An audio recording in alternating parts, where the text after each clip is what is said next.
अस्सलाम वालेकुम दोस्तों, अज मैं हैगा वा मुगल फर्नीचर मार्ट ते मैं तुहाडे लिए अज एक नवी वीडियो लैके आया वां।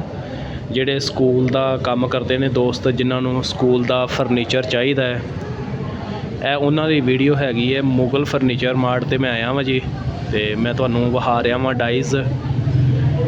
मुगल फर्नीचर मार्ट तो तुहानूं हर किस्म दा लकड़ी दा ते लोहे दा फर्नीचर मिल सकदा वे। लकड़ी का तो लोहे का हर किस्म का मुगल फर्नीचर मार्ट तो तुहानूं फर्नीचर मिलेगा जी। इन्हां कोलों मुगल फर्नीचर मार्ट वालियां कोलों लोहे की वड्डी स्टडी चेयर, मीडियम चेयर ते छोटी बच्चा कुर्सी, हर किस्म का लोहे का फर्नीचर इन्हां कोलों मिल सकदा है।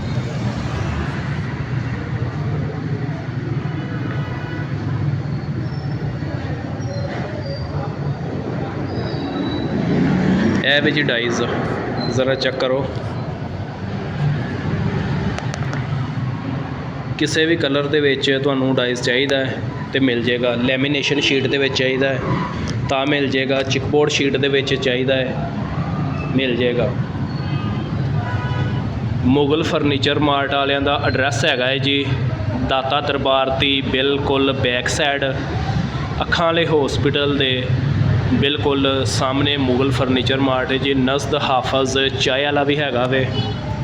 इस डाइज़ की कीमत है जी 6000 रुपया, तो लैस करके तुहानूं 5500 रुपये का एक डाइज़ मिलेगा जी।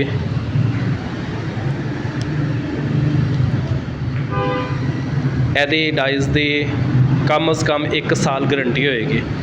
1 साल दे विच डाइज़ खराब हो जाए, कोई मसला बन जाए इनू, यानी कि यदि शीट नूं कोई वल पै जाए, डिंगी हो जाए, तो यदी वापसी होएगी 1 साल तक। बस यह गल है कि इनू ज़रा साफ़ रखना है तो पानी वगैरह नहीं लगन देना।